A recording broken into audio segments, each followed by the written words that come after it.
মুরগিগুলো কিন্তু খুব মজা করে খাচ্ছে। এগুলো দেখেন খাবারগুলো, হাতে তৈরি করা খাবার।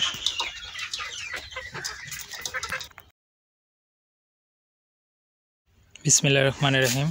আসসালামু আলাইকুম, আশা করি সবাই ভালো আছেন। আজকে দেখাবো আপনাদেরকে প্রাকৃতিকভাবে দেশি মুরগির খাবার কিভাবে তৈরি করতে হয়।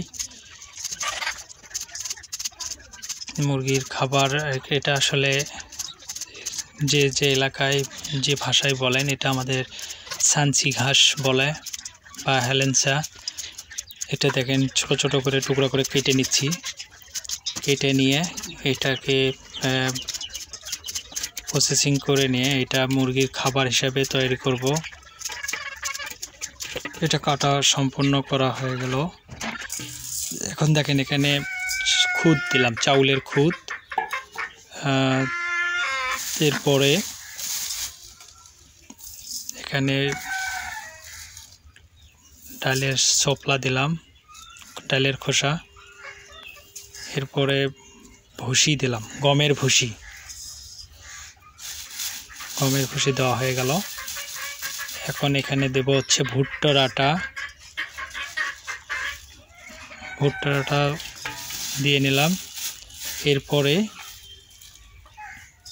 মসুরি কালার ডালের যে ভুসিটা আছে, মসুরি কালাই ভুসি, এটা দেওয়ার পরে এখানে পরিমাণ মতো লবণ দিয়ে নিলাম। এরপরে এখানে আদা, রসুন এবং হলুদ আগেই আমি এটা করে রেখেছিলাম, বাটে রাখছিলাম। তারপরে পরিমাণ মতো পানি দিয়ে আপনি খাবারটা তৈরি করা হচ্ছে। দেখেন এখন মিক্সড করা হবে পুরো খাবারটাকে সুন্দরভাবে।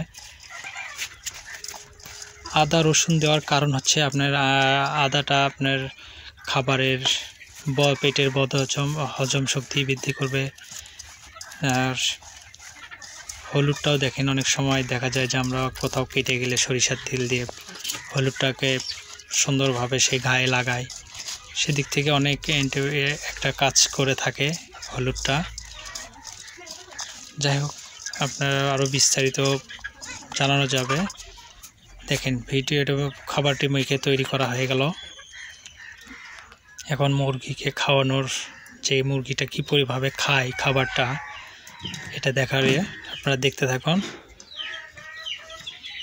দেখেন তৈরি করা হয়েছে, এখানে রাখছি, বাট মুরগি এসে খাওয়া শুরু করে দিয়েছে। এই খাবারটি আপনি 3 দিন পর্যন্ত এইভাবে সংরক্ষণ করতে পারবেন। 3 দিনের বেশি আপনি করা যাবে না, যেন খাবারে ফাঙ্গাস না আসে। সেখান থেকে তাহলে আবার অন্য ব্যাকটেরিয়া মুরগির শরীরে প্রবেশ করবে। যাই হোক, এই খাবারটি দেখেন কিভাবে মুরগি খাচ্ছে, অসাধারণ। কোনো কিছু ফেলবে না, সব কিছু খাবে। এতে করে আপনার ফিটের খরচটা আপনি এইভাবে বাঁচাইতে পারেন। এই খাবারটি আমি সাধারণত 1 মাস বয়সের পর থেকে এই খাবারটি ইউজ করে থাকি। এইভাবে এক এক দিন এক এক রকম ঘাস, সানসি বলেন বা হেলেন্সা, কলমি শাক, সজিনা পাতা, এক এক দিন এক এক রকমভাবে খাবারটা তৈরি করে মুরগিকে খাওয়াই। সপ্তাহে 1 দিন হলুদ, আদা, রসুন এগুলো দিয়ে থাকি। ভিডিওটি যদি আপনাদের ভালো লাগে অবশ্যই সাবস্ক্রাইব করে পাশে থাকবেন। অবশ্যই লাইক, কমেন্ট, শেয়ার করে পাশে থাকবেন। একটু অযত্ন ছিল কয়েকদিন। দেখেন এই সাদা মুরগিটা কত সুন্দর, একটা মাথার মুটুকের মতো। এই সাদা মুরগিটি দেখেন ছোটোবেলা থেকেই, মানে ডিম থেকে ফোটার পরে থেকেই এই মুরগিটার কিন্তু অসাধারণ একটা মুটুকের মতো মাথায় আছে, ঝুঁটি।